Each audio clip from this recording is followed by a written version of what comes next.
Well, good evening, everyone. I am very pleased to welcome all of you to the second of our 3 Live Green Sustainability lectures this fall. All 3 are a prelude to the Sustainability Symposium, which we will hold in February. I want to thank the University Lectures Committee, the National Affairs Series on Innovation and Ethics, and the government of the student body for co-sponsoring tonight's lecture, and certainly all of you for coming. Iowa State's Live Green initiative is about becoming more environmentally friendly and sustainable as a university community, and leading by example.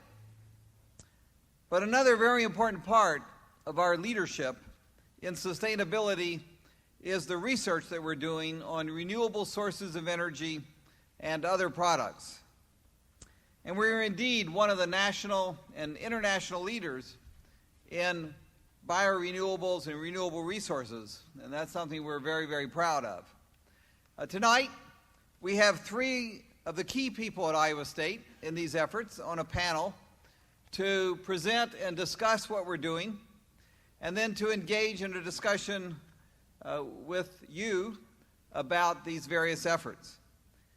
Dr. Larry Johnson, Professor of Food Science and Human Nutrition, and Director of the university's newly launched BioCentury Research Farm, will moderate tonight's panel. And so I'll ask him to introduce the other panelists and to begin tonight's program. So, Larry?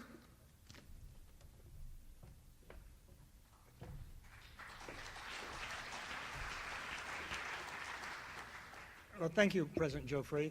The way we're going to do this is each of us are going to give about 10 minutes of comments, and I'm going to lead off. And so my task tonight is to talk about a new resource to advance the bioeconomy, and that's the BioCentury Research Farm.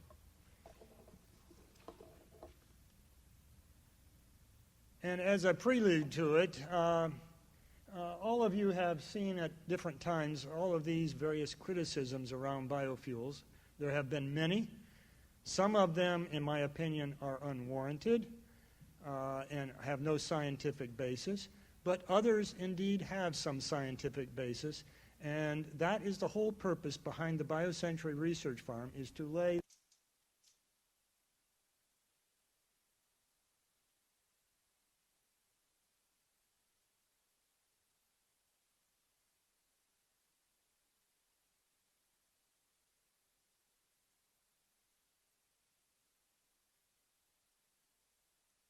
biomass production and processing.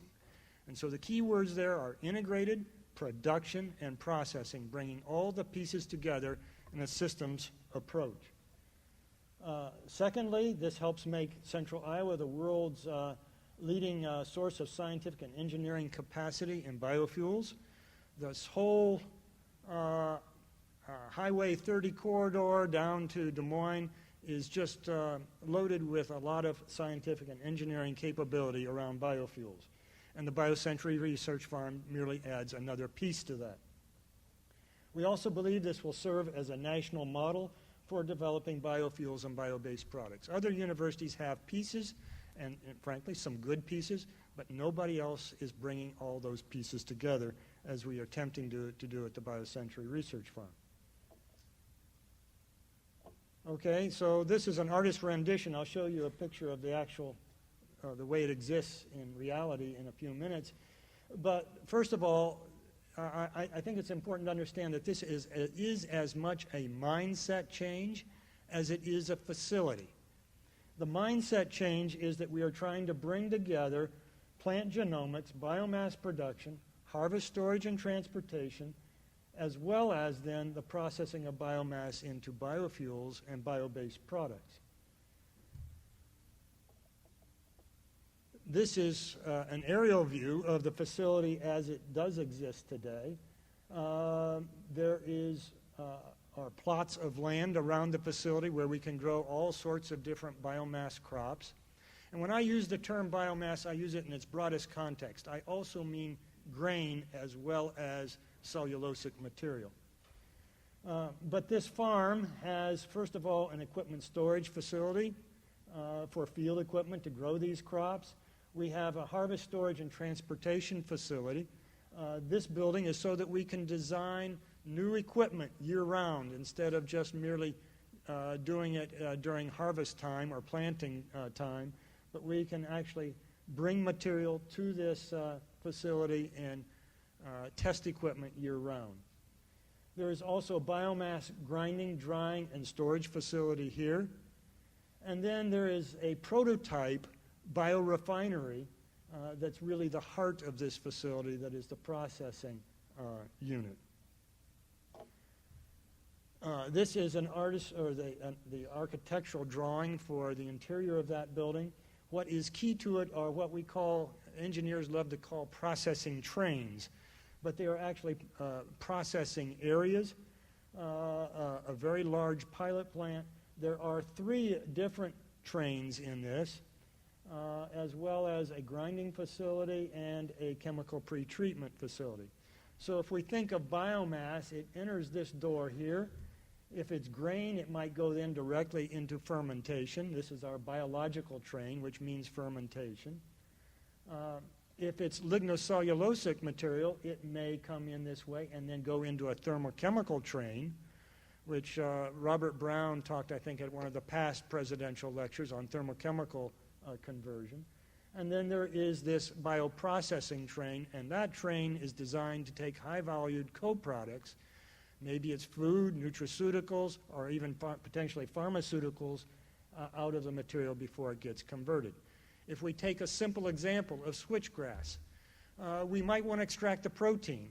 So it comes in here into this facility here. We extract the protein, convert it either to food or feed ingredients. We may also take apart and separate lignin from the fermentable sugars. The lignin then may go to this thermochemical train where it's either converted into a gas or a bio-oil. And then the fermentable sugars come over here into fermentation.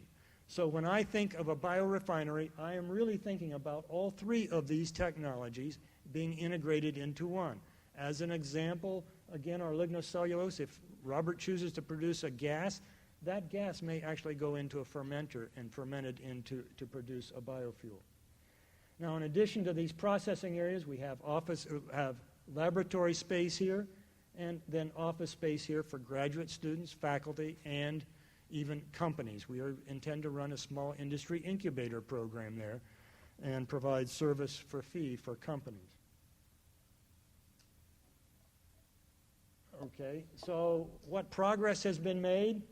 Well, field experiments have been going on, frankly, for a couple of years, and certainly this spring.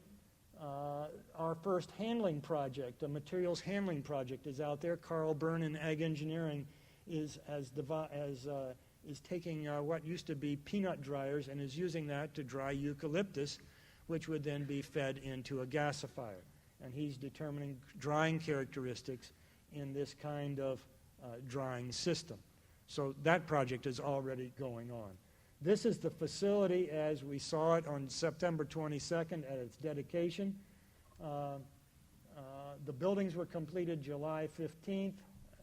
The total project is about a $19 million investment. What you see there is about $11 million. There's about another $8 million in equipment to go into it.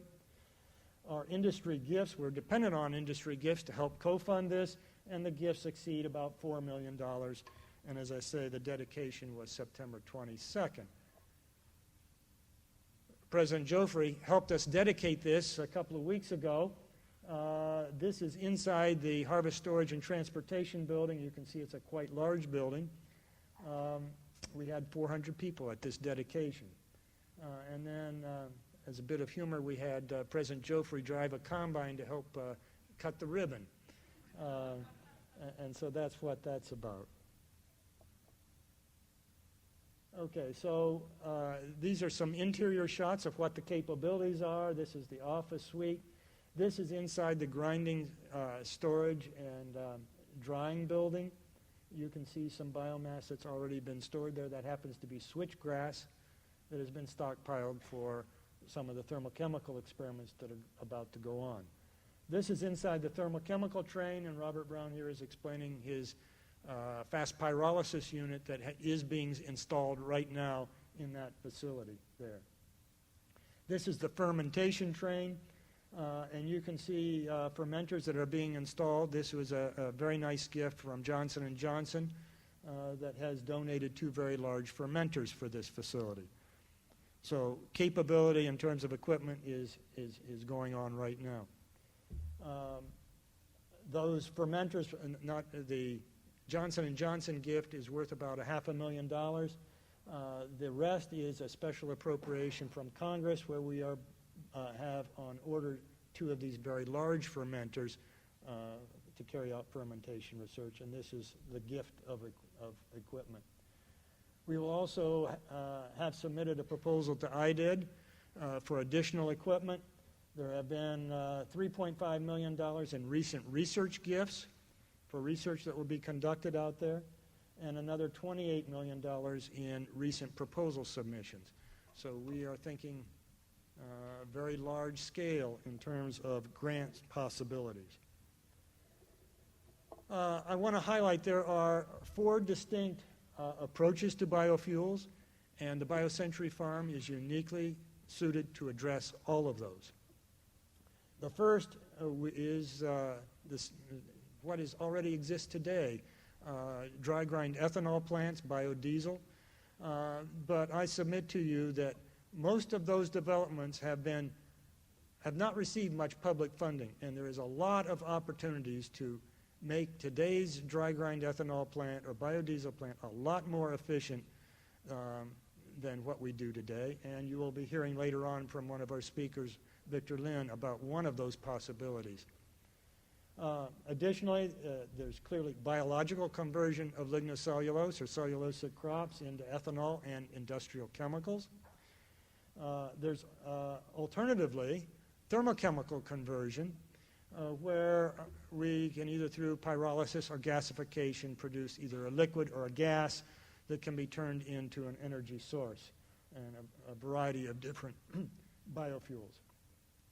The last one, while it's a little lengthy, really what we mean is microalgae or oleaginous yeast that can convert either carbon dioxide into vegetable oil for biodiesel, or in the case of oleaginous yeast, converts lignocellulose into an oil-like product.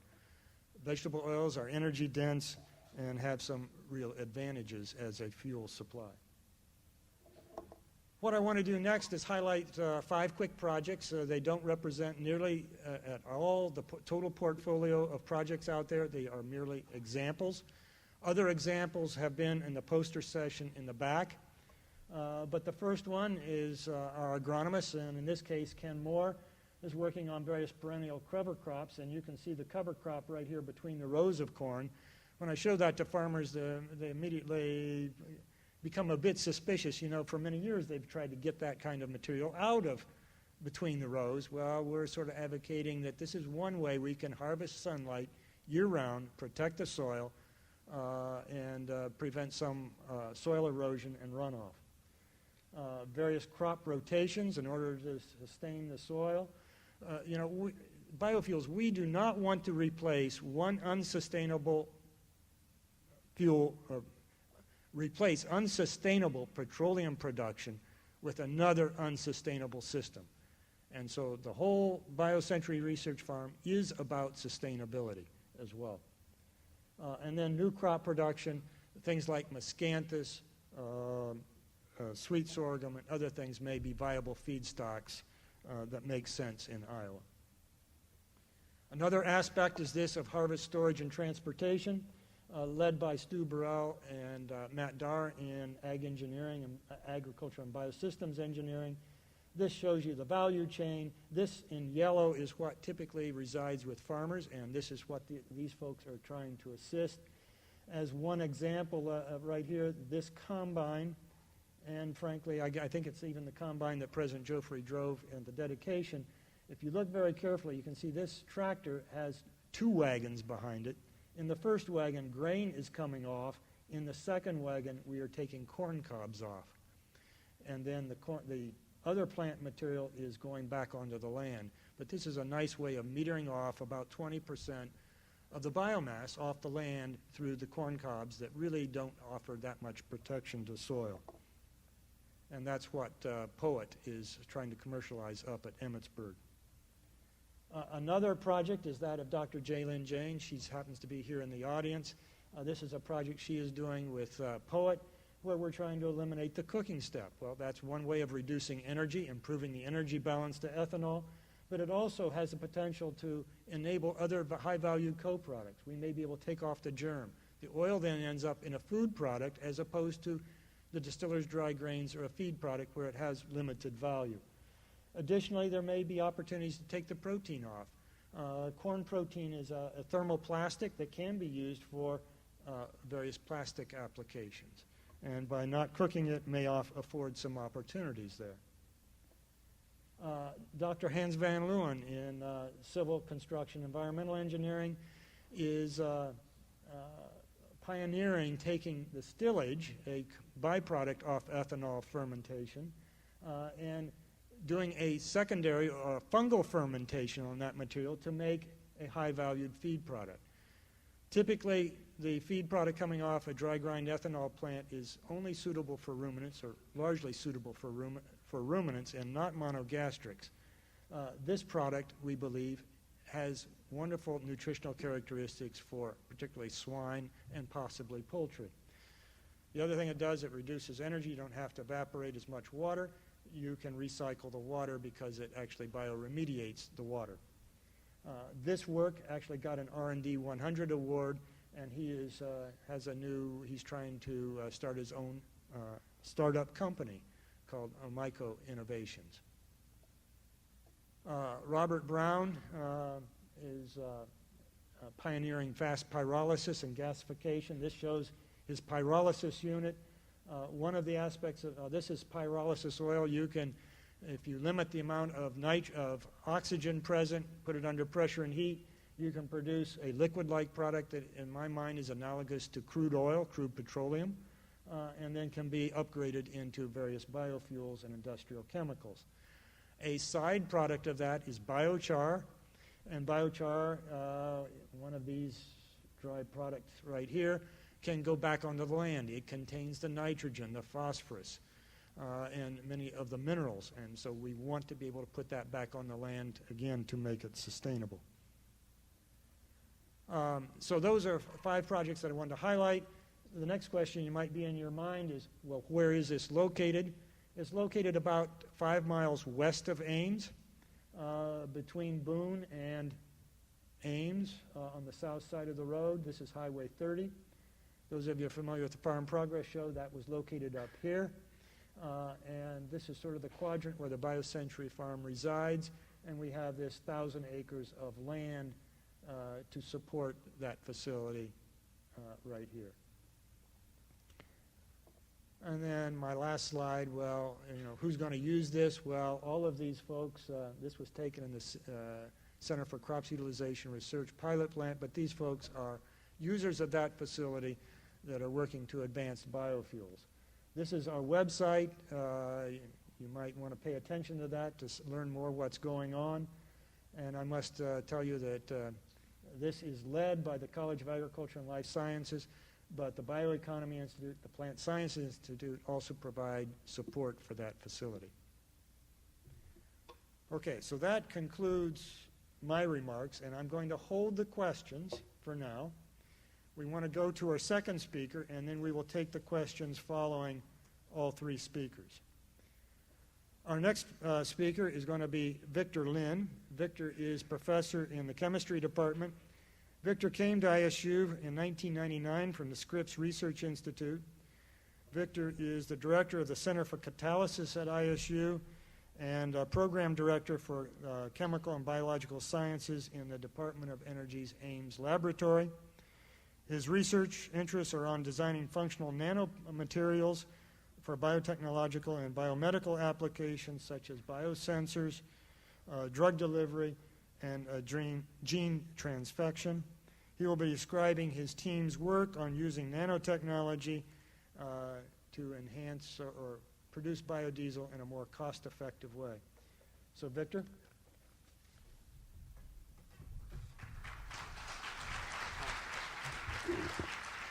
Thanks, Larry, for the kind introduction. So it's my pleasure to be here to share with you some of our research progress in the past about 6 years now. Unlike Larry's talk, I'm going to dive right into one biofuel, which is biodiesel.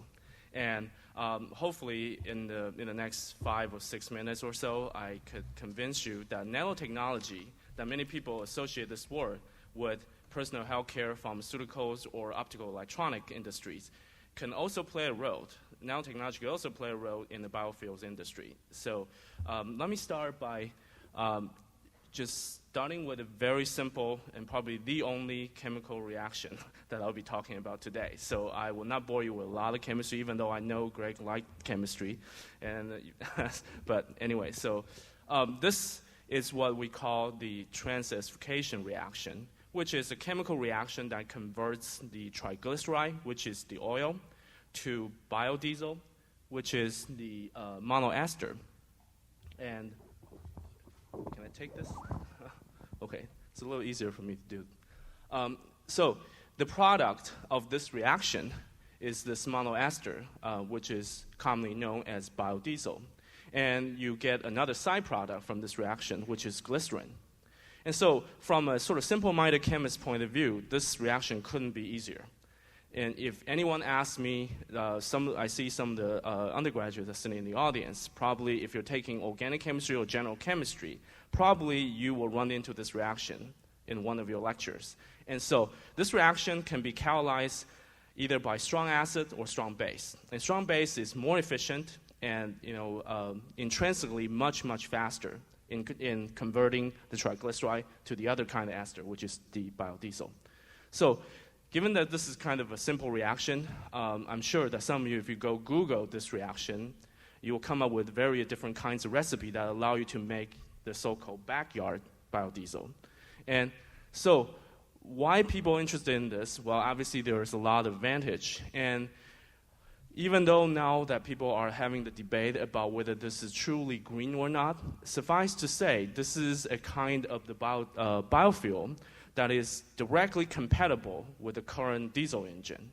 So in essence, that in addition to all these other benefits, one major advantage is that the current infrastructures of our petrochemical industry is compatible with using this biodegradable fuel. So that brings up a lot of advantages. And this is also a booming industry. I'm sure that many of you already know that this is actually a picture that directly taken from the National Biodiesel Board. So back in 2006, there were 86 plants that are operational producing biodiesel in the United States, including Hawaii. And if you ask me now, this is the most recent numbers. So we now moved from this 80-some factory to 173. So that number within that past 3 years doubled. And as you notice that most of these activities and the production facilities are actually located right here in the Midwest. And so that brings up this question, why so many, why here? Obviously, in order for you to produce the biodiesel, you need to find oil. And the oil that you can get, mainly in the United States, are actually coming from the agricultural products, like soybean. And so, even though that's a very simple reaction that you could do in your backyard if you could find the right chemical, in the industrial production process, this is how complicated it gets. So you have to take your oil, you have to remove the water, and if you're using some low-quality oil, you need to do a reaction that's known as esterification reaction before you do the real reaction, that is the transformations of your triglyceride to biodiesel. And then oftentimes after that, you need to neutralize your product with acid, and you have to do water washing. And the real concern that the Department of Energy has right now is that the amount of water consumption. So every gallon of biodiesel production requires up to 8 gallons of water. So which means that the amount of water that's required to run a facility is actually quite huge. And this also brings up another issue, that is can we build such a kind of facility sort of more on the community base of the setting? Meaning, if you're in the rural area in Iowa where you cannot find a wastewater treatment plant, then this becomes an issue because you need to treat your biodiesel and the wastewater need to be managed in some way. So another issue that comes from that is that this is an ester. If you ask some of the chemists, you will know that the more the water that you expose this chemical to, the higher the possibility that this compound will get hydrolyzed, meaning it will degrade, shorten the shelf life, and also all the water washing and all the salt that's created from this process ended up in the side product, which is glycerin. So that prohibit the producers from selling these glycerin for the personal health care, because this is actually a great chemical for cosmetics. And so all these are the issue, and all these issue comes from the fact that currently the catalyst that's been used in the biodiesel industry is a compound called sodium methoxide or sodium hydroxide. So typically people use one of these two chemicals. So those of you that know the name of these two compounds will tell me immediately that these compounds have one thing in common, that is that these are actually highly corrosive and these are strong base. So that is to say, you don't want to have any residual of these chemicals to go into your car engine. It's going to corrode your engines, it's going to create a lot of problems. That is the reason why people need to remove these chemicals. Unfortunately, these chemicals are actually soluble. So they go into your methanol, it stays in your methanol, it doesn't come out. So typically the only way you can remove them is by treating your biodiesel product with strong acid. So in essence, you actually form a lot of table salt. And then you use the water to wash those salt into a glycerin phase to isolate your pure biodiesel. So these are all the issues that's created based on the technology that you're using for the current biodiesel production.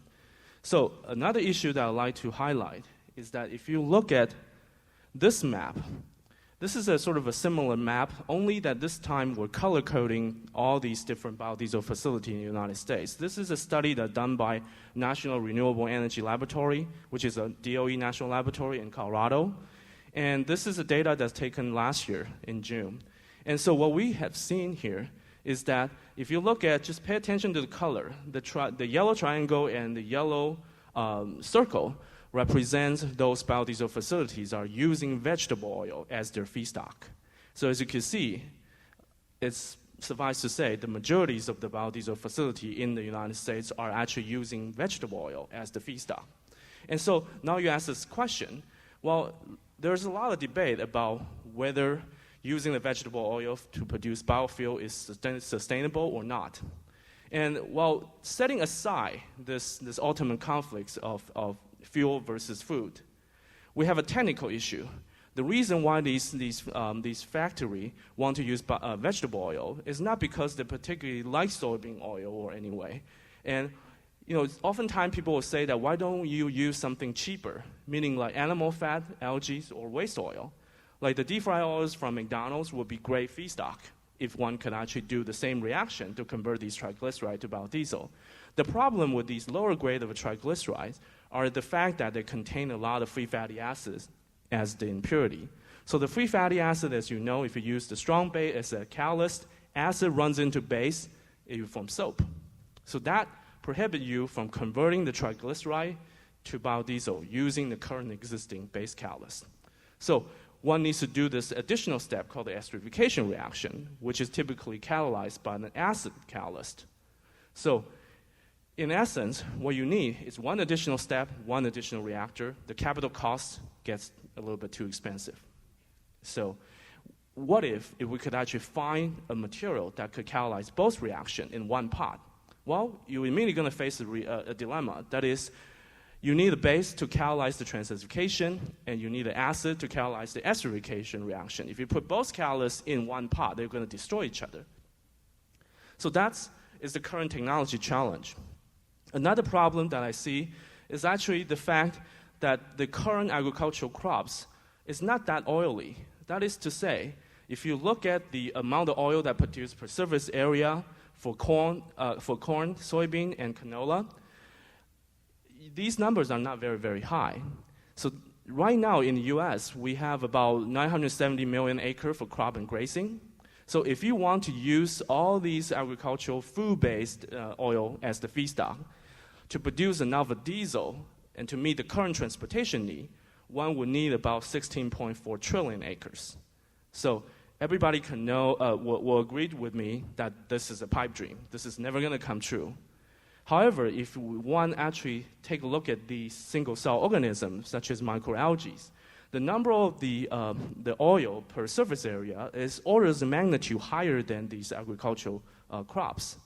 So if you can actually fully harvest the amount of the fat and fatty acid that produced from these microalgae, we only need about 2.2% of the existing land to produce enough of the algae, give us enough of the fat to make biodiesel to meet the current transportation needs.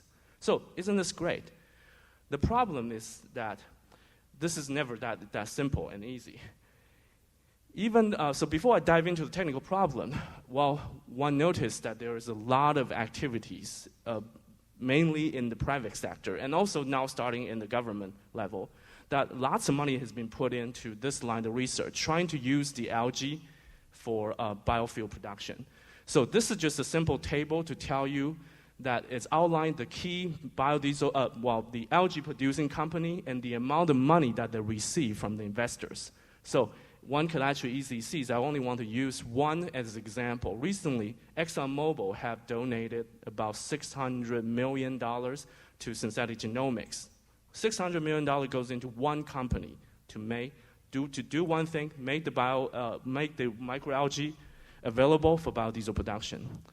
So the name that I circled here are the one that we're actually currently collaborating with. And so what are these companies doing? These companies are mainly doing how to use the new technology to produce enough of the algae and give you enough of the fat. So there are two current approaches. One is called the open pond approach. What you do is that you just have these open ponds with pedal wheels to blend in the CO2 and give you enough sunshine, and then you have a huge surface area. For example, this is the Cyanotech in Hawaii. You can look at the amount of surface area that's dedicated to this kind of open farm algae farming is tremendous. And so that's one approach. So most of these companies are actually using wild-type algae to make biodiesel. And there's another approach that are these new, mostly biotech and nutrition-based company that they switch their focus to biodiesel production. Like, for example, General Atomics and Solix are two big companies that we're currently collaborating, and they're using genetically modified algae, and they grow them in these bioreactors. And so their dream is that they will have these kind of reactor in the sort of a greenhouse and also occupy a huge areas of a desert to give you enough of the fuel. So all this is tremendous, and all this are give you enough of the algae. So what are the technical challenges? So if I just use one cartoon to show you what are the steps that's required to convert the algae to biodiesel, the reason I like this cartoon is this really truly represents the technical challenges. So essentially what you need to do is that you need to grow these algae, and then you have to find a way to starve them so that they produce a lot of fat. So it's almost like they're preparing for winter. But then the real challenge is that how do you squeeze the fat out? So oftentimes you face a catch-22. That is, in order for you to get the fat out, you have to kill them. Another problem is that regardless of what kind of chemical methods that you use, the kind of hydrocarbon you collected is almost like an alphabet soup. That is to say, in addition to fat, you have other chemicals. So how do you isolate those fat and then use those fat for the conversion to biodiesel is the main challenge right now. And right now, the bottleneck is this process is just way too expensive. So just to give you a specific picture, these are just a few neutral, non-charged hydrocarbon that's produced from the lipid of algae. That brings up the complexity. So as you could see, not only you have the fatty acid and triglyceride, you have these lipid ethers, you have sterols, you have the terpenes. So not all these can be burned efficiently as a fuel. So if we highlight the challenges, only those small ones are actually good for fuel production. And the current oil extraction methods, as I said, is cause the fatal damage to the algae. And you don't have an economical way to fish out those right chemical from this alphabet soup.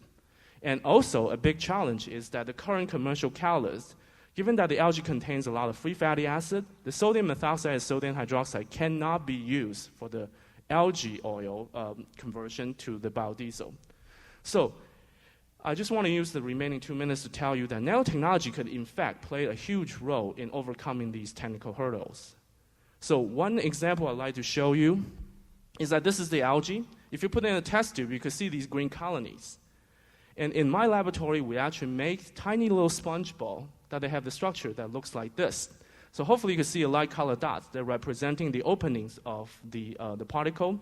So this is literally a little tiny nano-sized honeycomb.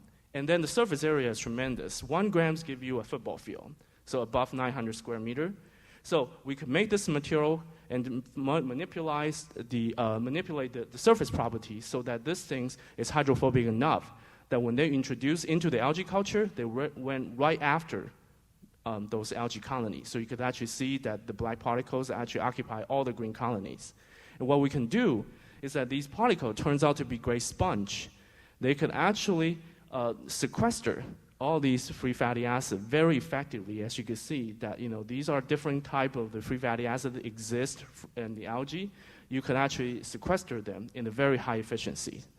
So we could actually isolate the good chemical, the fuel-related chemical. Now the second challenge we have overcome is that we have developed a catalyst that could do both of these two reactions, meaning that it could handle the free fatty acid and the triglyceride. So this catalyst turns out to be really, really good and very effective. And so not only that you can operate in a very mild condition, it actually can recycle many, many times. So because of that good results, we have received the investment from California. So we have formed a company a little bit over a year ago that's called Catalent. And so the money comes from the venture capital firm right outside of Stanford. And since then, we have developed this catalyst technology that could change the current production process. This is the current production process for biodiesel. And we could actually eliminate about 50% of the current production steps. Change all those, we eliminate all those boxes, we streamline it down to this, and only introducing 3 new components. And so this represents a huge capital saving, and also we lower the operational cost for biodiesel. So we have finished a pilot plant right outside at the Bioenergy Conversion Center, Beacon. And so, this is the pilot plant, and it's fully automated and can be operated by only 2 operators. So currently we have, this is a company about 20 employees, and 3 of the ladies in the front rows are my former students and postdocs, and Wayne Turner, who's the gentleman that we recruit from Dow Chemical, and he spent a lot of effort working with the teams and builds up this pilot plant. And so right now it's fully operational. We're doing beta testing for biodiesel producers around the country. And this is the catalyst that essentially is made of non-harmful chemicals. So when you're done, you could do landfill. And in fact, you could actually just pour them out. We got about 2 tons and stored in Boone right now. And so this is the Beacon facility, and this is our R&D labs on campus. So with that, I just want to say this is a true teamwork, and a lot of my students and colleagues spend a lot of effort doing these things, and I don't have time to mention all their names. But thank you for your attention.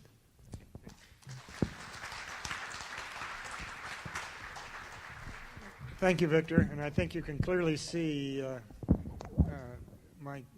recognize my comment about tomorrow's biofuels plants may look very different from today's. Our next speaker is Jim McCauley. Jim is the Harpole Professor in Electrical Engineering of the Department of Electrical and Computer Engineering. Prior to coming to Iowa State in 1992, Jim worked for the Pacific Gas and Electric Company, the Atlanta Gas Light Company, and was even in the Peace Corps. Jim will talk to us about the country's energy and transportation infrastructure, and how new technologies can best be mixed with elements of the existing power system to produce cost-effective, sustainable energy and transportation systems. Jim?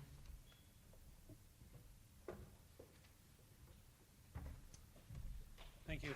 It's good to be here.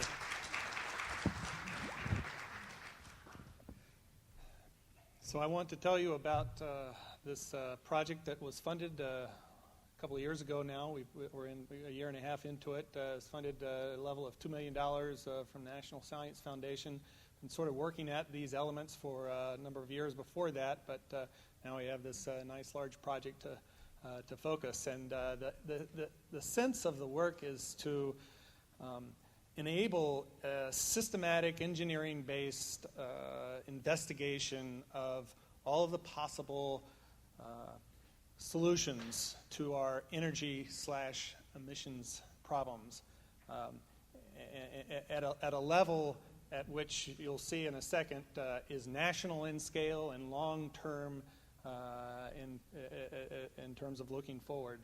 So I'm going to give you, in order to sort of drive home the ideas, the essential ideas, I'm going to give you an attempt to give you an example in a second of the kind of thing we think about when we say the word solution.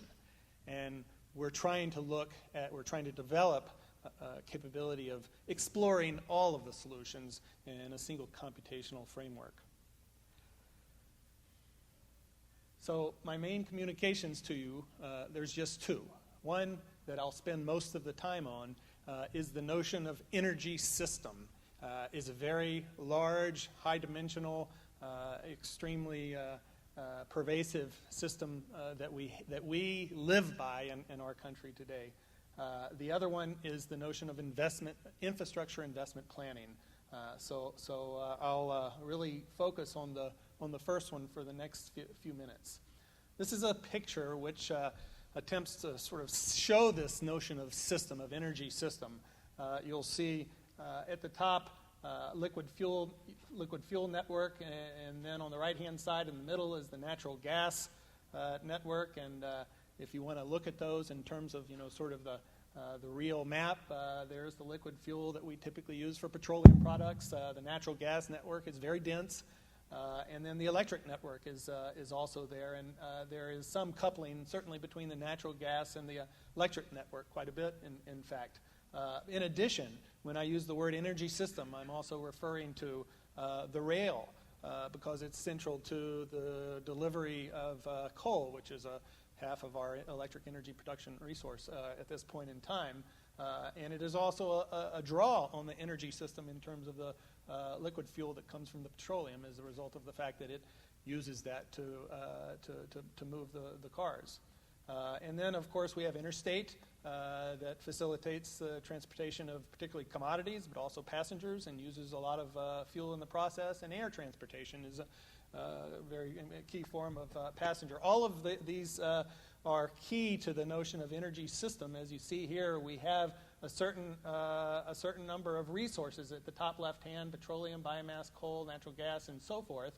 Those are transformed and converted into the forms that you see on the right, and then utilized for different purposes. And so what we want to do then is to build computational capability to look and investigate this overall energy/transportation system as a result of the fact that the two things, electric, when I say electric, I also mean the fuel systems that supply the electric systems, and the transportation system comprise over 70% of energy use in the United States today. Electric is about 41, transportation is about 28, and then the other 30 is, but typically a lot of it is heating and other petroleum uses and so forth.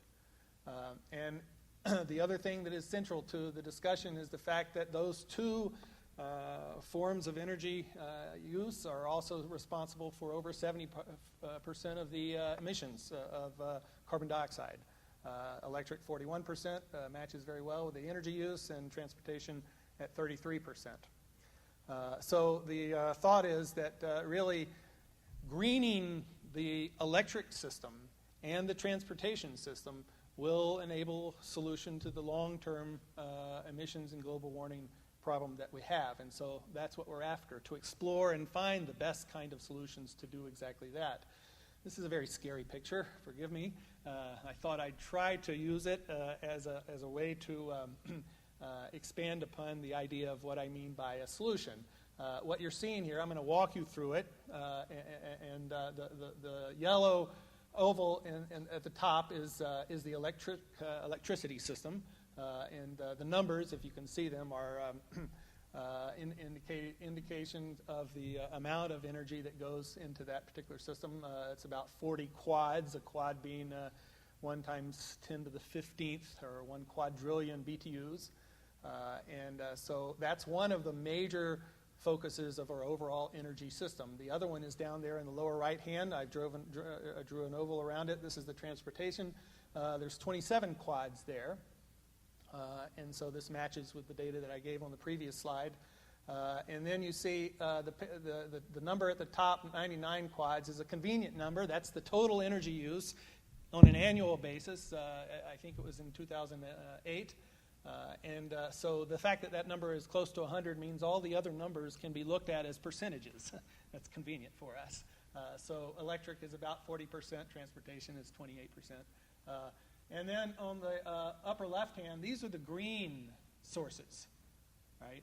So you'll see solar and wind and hydro and geothermal there. And then on the lower left, these are the carbon-based sources. Right, and so the width of the bars going into each one of the yellow ovals is approximately proportional to the amount of that resource that is used. So clearly, coal is a big winner today, with over 50% of our electric generation, and then petroleum on the bottom, with most of the transportation fuels come from there, as we well know. Then the other thing on the far right-hand side, this is the total energy use at about. So this is the useful energy of that 100 quads. Only about 42 of them are actually used, and the rest goes into waste as losses. About 57% goes into rejected energy. So that's a big opportunity for improvement in terms of efficiency improvement. This is a line that separates the two systems, the transportation system on the bottom from the electric system on the top. And the interesting thing today, as we all know, is that these two systems are not very closely coupled. The transportation system is mainly supplied by the petroleum, and the electric system is supplied mainly by coal and natural gas, the gas being the blue one in the middle that also supplies our heating and so forth. So that is a very important observation that we're all interested in seeing how we might take advantage of that through pluggable hybrid electric vehicles and the potential of electrified rail, which we haven't really done yet, but I think is really around the corner. And so here's a solution to the problem. Okay, this is one data point. I'm going to take and reduce the coal from 21 quads to 9.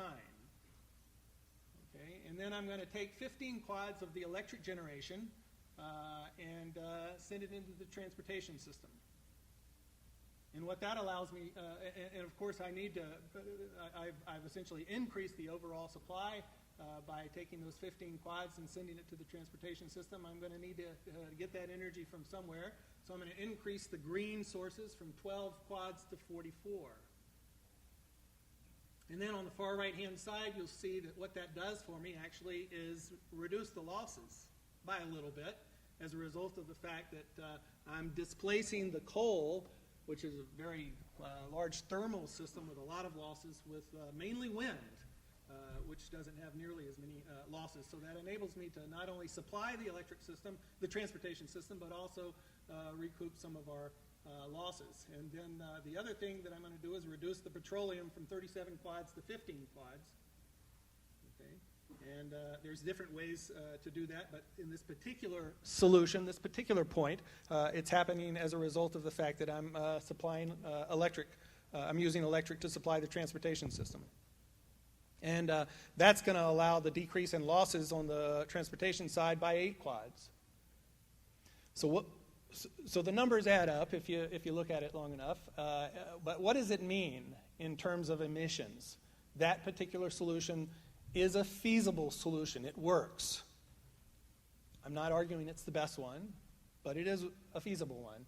And let's see what it does from the point of view of emissions. We're going to reduce the petroleum and gain 1,560 MMTs, million metric tons of carbon dioxide emissions. So that's a reduction. And then the coal reduction is going to result in about a little over 1,100 MMTs of carbon reduction. So we get 2717 reduction from that solution. The total annual emissions from the United States is 7282. And so we're getting a 37% reduction. If we could do this today, of course we can't, but if we could, that's what we would see, 37% of our emissions reduced. And if we could do that worldwide, then the climatologists tell me that we would see a 75% chance of not exceeding the so-called 2-degree guardrail in the global surface warming. That it's a famous number that people look at as sort of a limitation. If we can stay below that, we're sort of all right. And so this is a good solution from the point of view of the global warming problem. Now, we're not going to be able to do this today, but we may be able to do this by the year 2035. Okay. Messy table of data related to costs. So how am I going to accomplish that emissions reduction? It's through, as I mentioned, displacing the petroleum and the coal using green electric generation. And just a couple of data points here that are of interest. This column that I've put the circles in are the overnight cost. That's the cost per kilowatt to build a facility corresponding to the left-hand column. The first circle is for carbon integrated gasification with carbon sequestration. So it's approximately $3,500 per kilowatt. So that's the investment cost of this particular technology today. And then down below, you'll see a couple of other interesting numbers for you. Onshore wind is almost $2,000 per kilowatt, and then offshore wind is about $3,800 per kilowatt today. So those kind of numbers are and then on to the right, you'll see O&M. This corresponds typically to the fuel cost, and of course, wind, solar, typical renewables don't have much of any fuel cost. And so I've provided a table here which shows the upshot of that solution. We saw what happens in terms of emissions. Now let's see what happens in terms of the other very important attribute to our economy, which is cost. And so the left, the column in the middle shows the change in capacity for that particular technology corresponding to my one solution that I've shown you. So we're seeing a little bit of thermal. By the way, these units are gigawatts. How many gigawatts do we have in the country today? Something on the order of about 1,200 gigawatts of capacity. That's what we have today.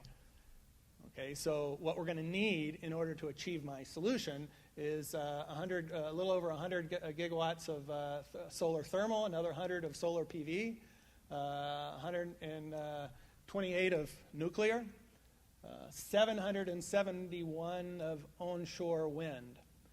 By the way, DOE has told us by the year 2030 that they want to see 20%. That would be about 300 gigawatts. So this is almost, this is well over double sort of DOE's hopeful thing. So this is a very ambitious solution here. Offshore wind at 135 gigawatts, geothermal at 90, and so forth. And then on in terms of the overnight cost, this is in trillions of dollars.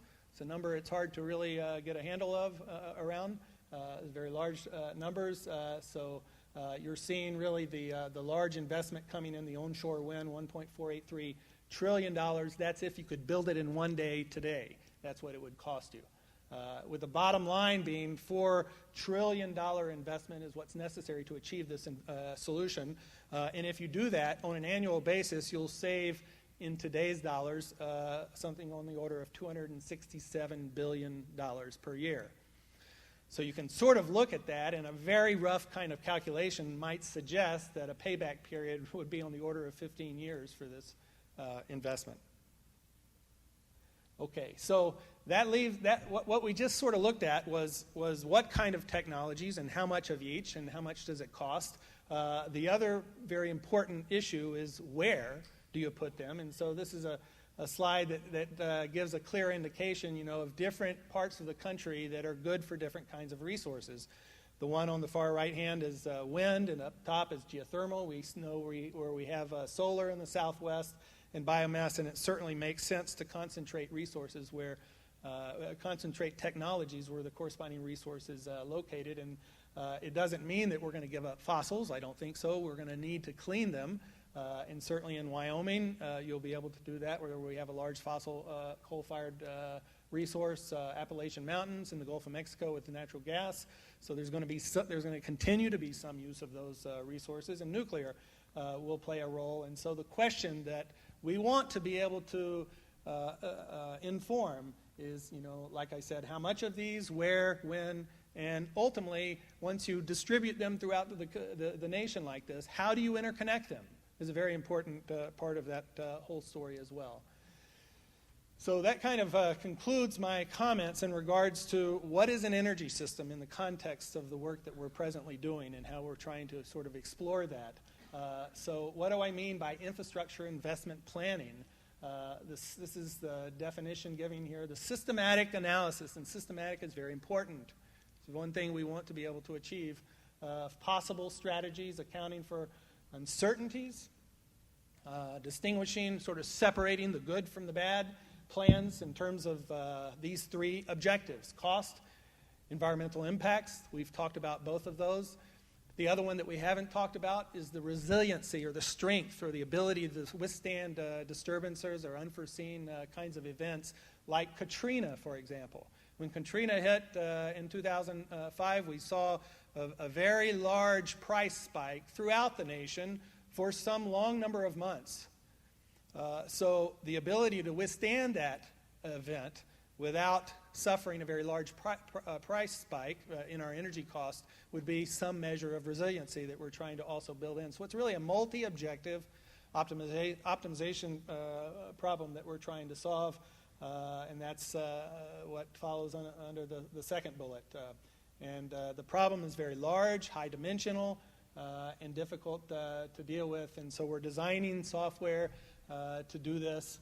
This is a picture of sort of what we're after, using multi-objective optimization with other kinds of optimization methods in the middle of this loop.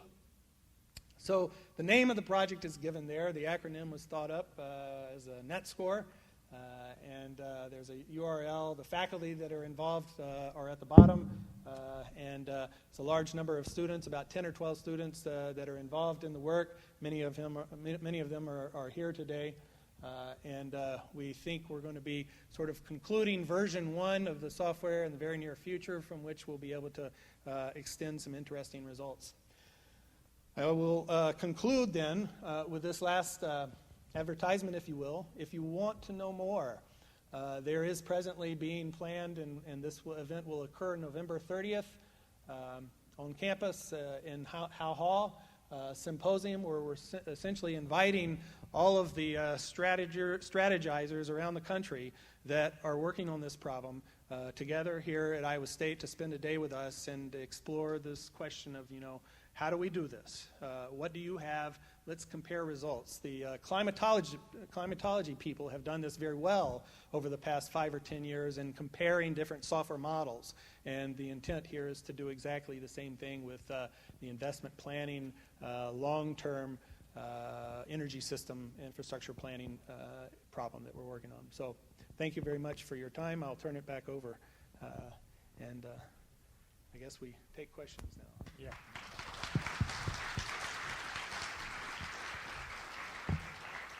Okay, thank you, Jim. Well, we've had quite a diverse group of presentations tonight. What I want to do is ask Victor and Jim to come up. And the success of the rest of tonight's program now depends on you. We'll be glad to take any questions, comments that you may have. Who wants to go first?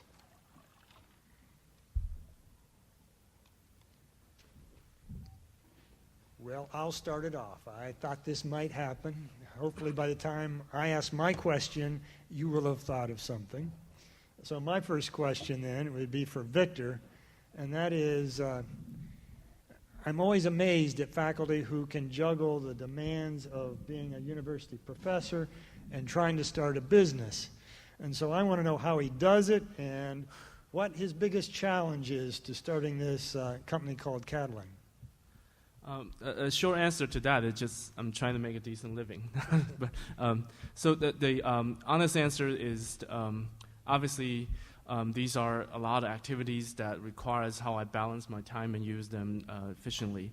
But I think that I give credits to a lot of my students and co-workers. They really have spent a lot of their efforts, and I think one of the things that I'm sort of want to to the high administrations, I think the right things to do is to have a facility such as the BioCentury Farm that allow us to really showcase the technology. I think a lot of time, we have good technology. The question is how do we sort of, commercialize it and convince the rest of the world that these technologies are worth the while and to, sort of bring the technology to their attention. Where was President Joffrey when I needed him to hear that? Okay. Johnny, there's a question there.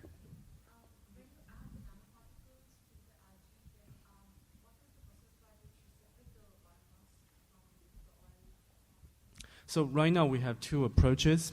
One is Victor, to... could you repeat the question? I'm not sure everybody heard it. Sure. So the question is that when we introduce the nanoparticle to algae, how do we isolate the biomass and how do I utilize those biomass that's collected by the nanoparticle, right? Okay.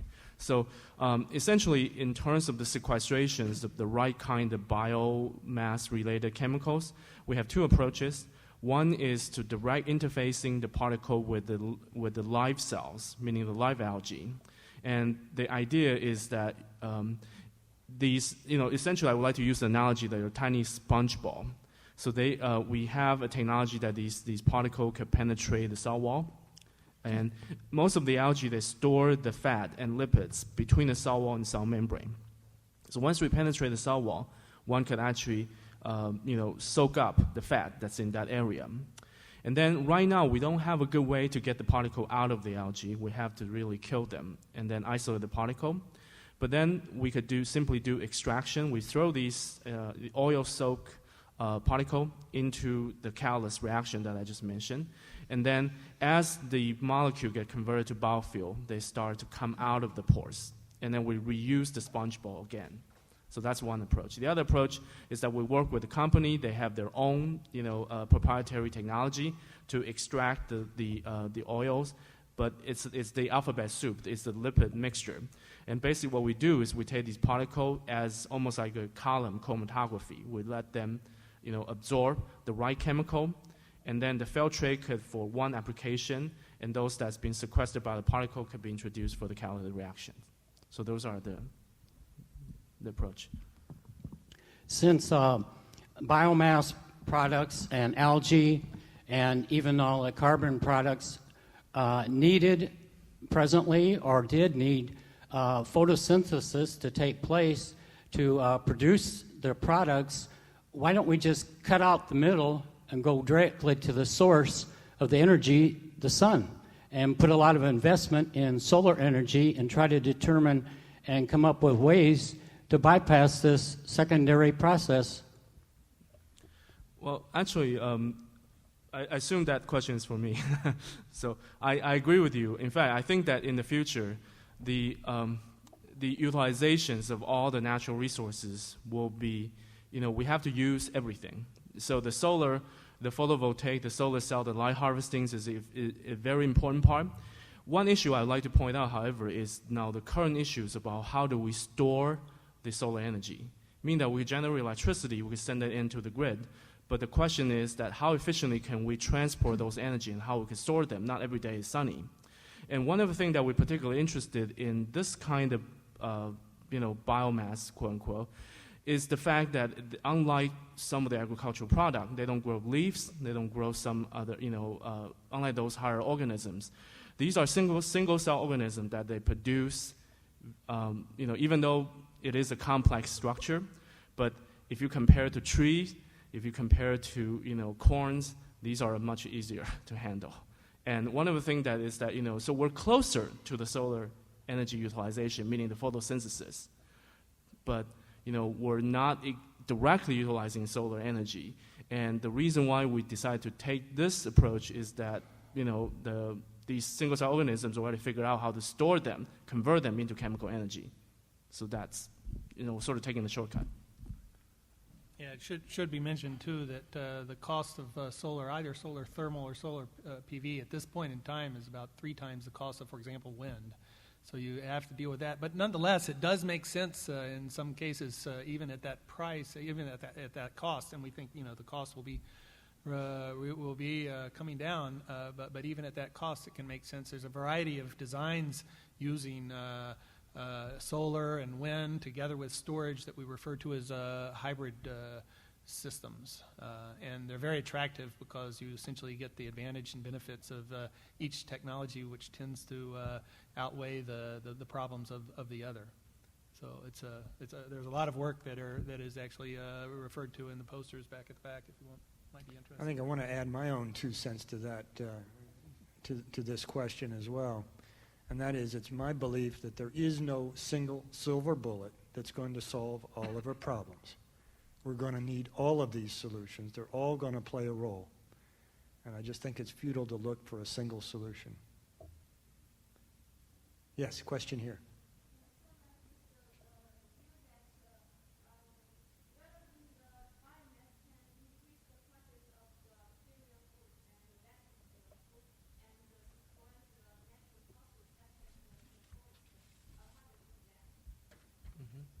Who wants to tackle that first?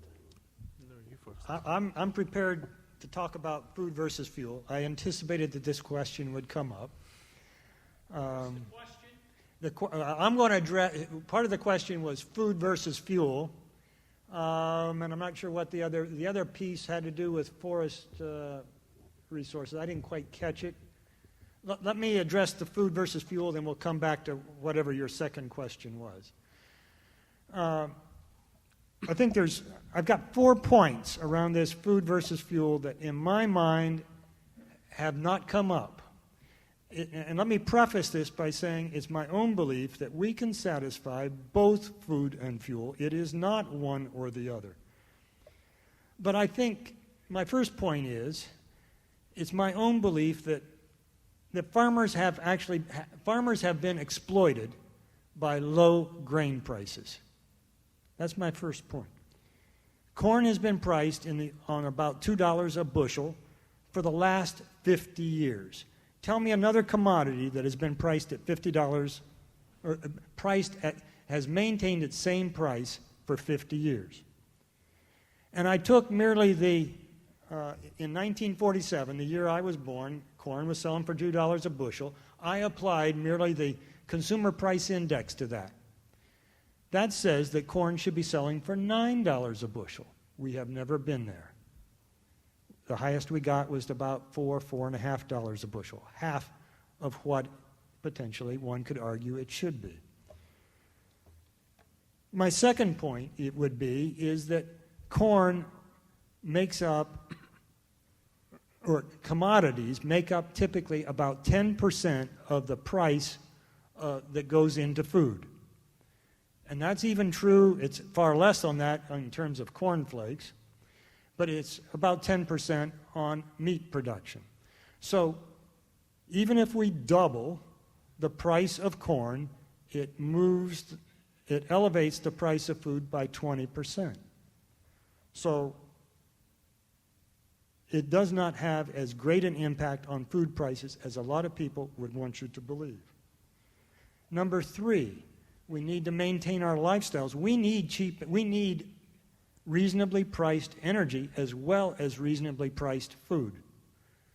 And so there is this balance between the reduction in the price of fuel that comes about by having biofuels and the increased cost of food. And there was one study done early on.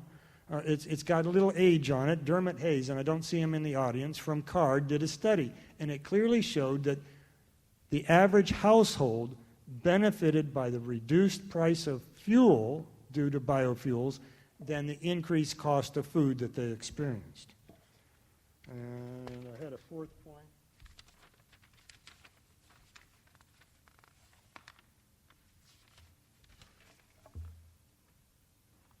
Yeah, my next question would be, is to what extent are food prices really pegged to the price of ingredients? You know, food prices, yes, they rose during about a year ago, but have food prices come down? Have you seen a retraction in food prices now that corn is back down in price? I submit to you that you don't. And that's in part because the food companies also need a lot of energy. They need energy to produce food. We need it both for production, we need it for processing, we need it for distribution. So those are my 4 bullets of things that you need to think about when you hear this issue of food versus fuel. You want to add anything to that? Yeah, you know, it is such a complicated, complex, interconnected system that these kind of questions, I grant your points, and I agree, but these kind of questions are very difficult to sort of provide a very good answer, a self-contained answer, without doing some analysis, some simulation, and I'm very strongly supportive and sort of advocating this notion that we're seeing everyone have different kinds of solutions to the emissions, global warming, and energy problem. All the way from, all of us in this room have our own thoughts about it, and all of our congressional representatives have their thoughts about it. A lot of people are speaking about these issues with different levels of knowledge. It is possible to build computational simulations of our overall systems, and that is something that we haven't done a good job at. I keep making this comment about the climatologists. They've worked for 25 years, 30 years now on building warming climate models, and they're very complicated models, but they have done them very well now, and they're able to investigate the impact of different changes on the climate as we go forward, and we're seeing good results that correspond to reality, and we should be able to do that with these kind of questions. How does the price of corn, and how does food, how does the use of the biofuels impact the availability of corn and the use of land, and on, many questions like that. We can and will be able to answer those questions using computationally intensive applications. I think she had another part to her question that I couldn't hear up here.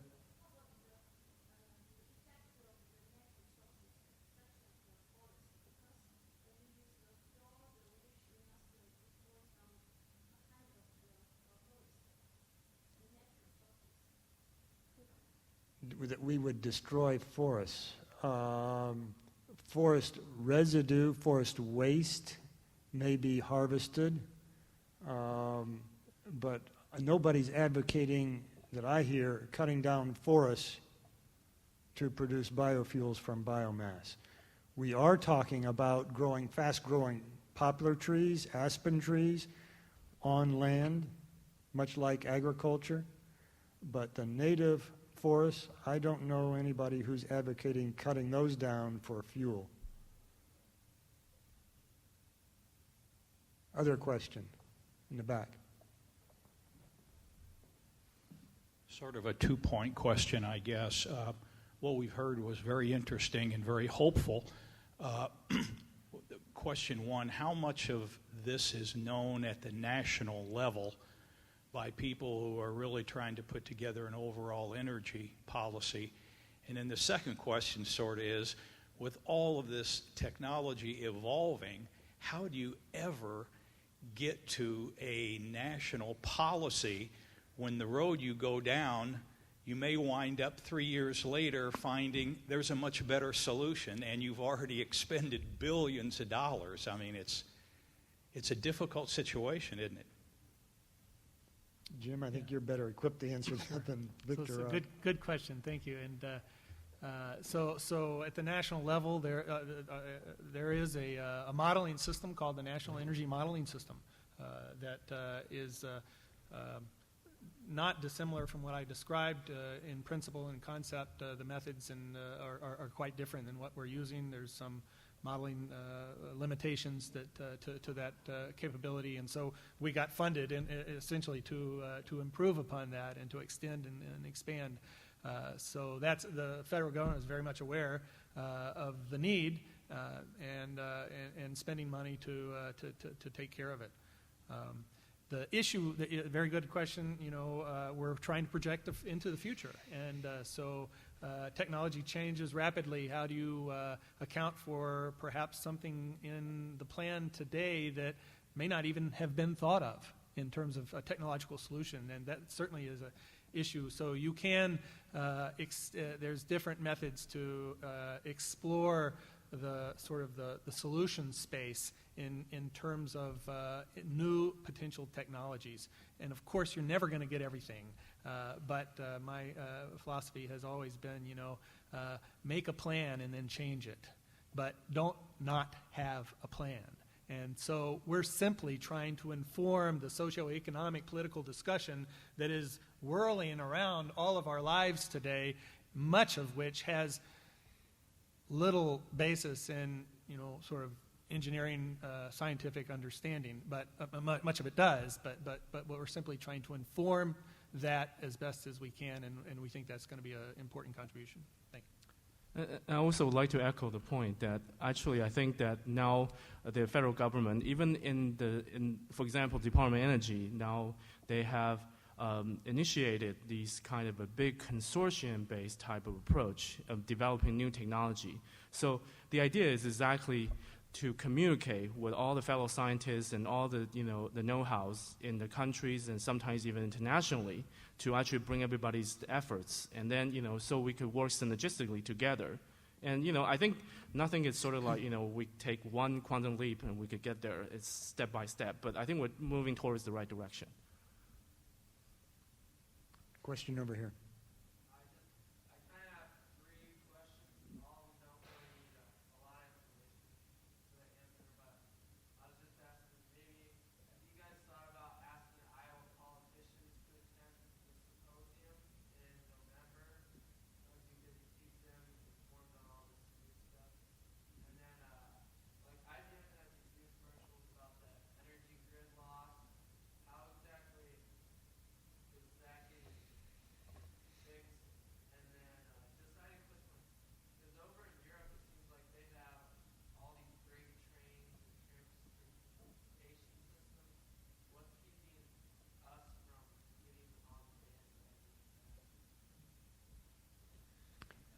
Let me start with the one question. There were multiple questions here. I'll take one of them, and that is, what are we doing to educate politicians?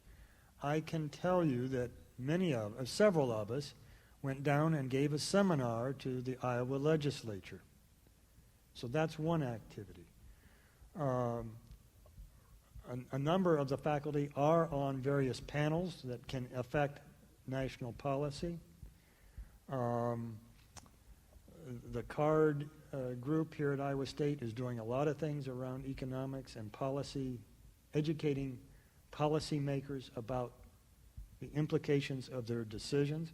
So I would submit to you that we are playing an active role. Now, did you pick up on some of the other pieces of his question? Well, to the first point, they're invited. Yeah, many of the, particularly people on the Iowa Utility Board, is the regulatory authority arm of the state government has been invited to that symposium, and we think they'll come.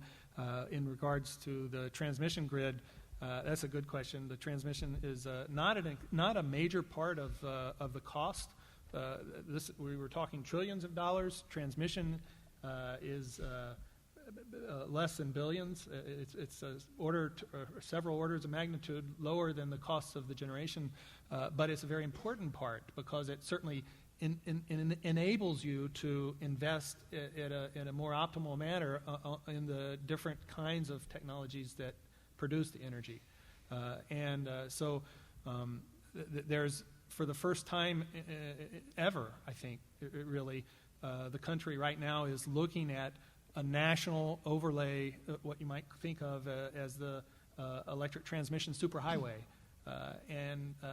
It's equivalent to what Eisenhower did in the 1950s when we built the interstate highway system. It's equivalent to that, and we think it's going to happen at one level or another. The difficult part of building superhighway transmission is not technological. We can do it in a matter of a few years if we had the regulatory okay. The problem is crossing state lines, and it's really motivated by the need to move very inexpensive Midwest wind to the load centers where the people are on the east and the west coast. And that takes crossing, if you go eastward, some 12, 13, 14, 15 states.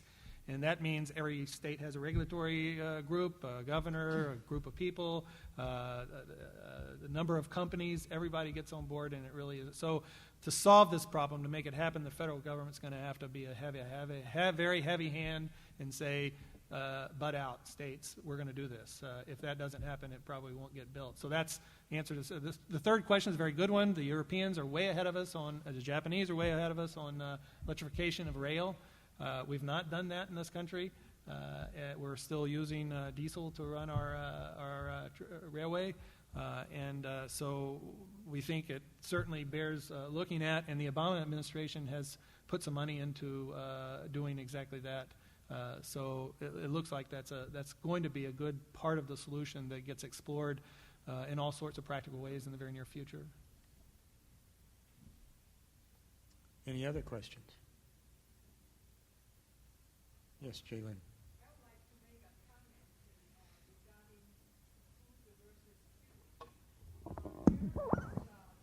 There. You want to make a comment?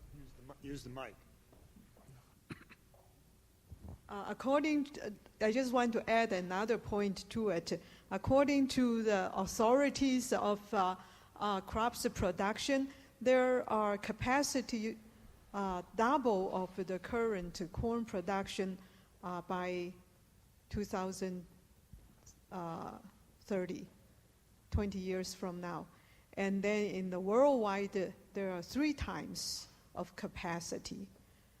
So it's not, like people's fear of we're going to run out of food. Yeah, what Dr. Jane's referring to is clearly Monsanto. If you ask Monsanto and Pioneer, they are absolutely convinced they can double corn production by the year 2025, I believe.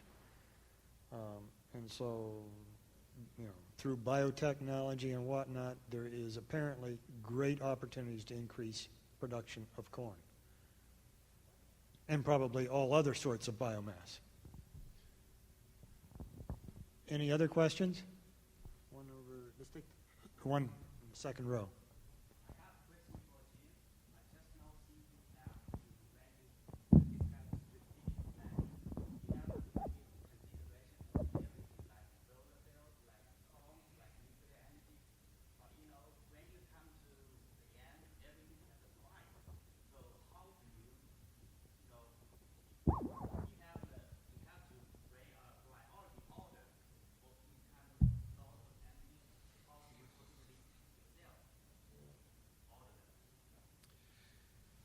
Yeah, so the question may be reposed in the following way. How do you identify a good solution?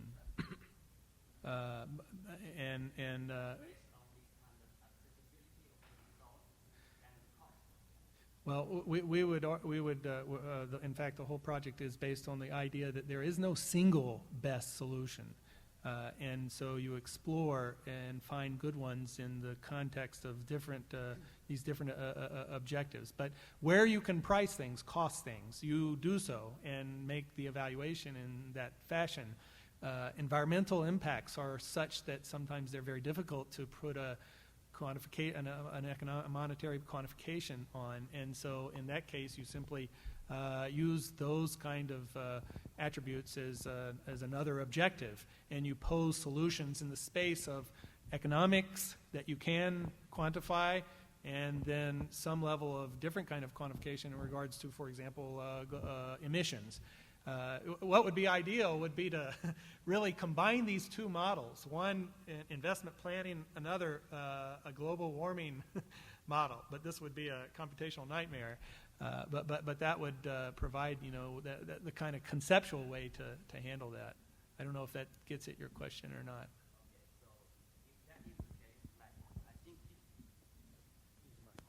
If that is the case, I think that different people will have their own kind of idea about what is the first thing we need to do. So, like for example, like McCain, he says like go to get the oil. Like Obama says, let's do this kind of bio clean energy thing. So, how do you guys kind of like provide a solution that can get these two parties cooperate together, but not like this kind of competing? Yeah. So the intent is to inform the dialogue, not to necessarily end the dialogue. And so I think that the political debate has to occur. It's better that it occurs under the condition that there is some reference point, some ability to illuminate the discussion, the kind of discussions that are happening. If someone proposes that we can solve the emissions problem with 200 gigawatts of wind, we can tell them immediately that this is wrong. I'm getting a high sign that we need to stop. Why don't we show our appreciation for the speakers and for those who asked the interesting questions. And thank you all for coming. Coming. Coming. Coming. Coming. Coming. Coming. Coming. Coming.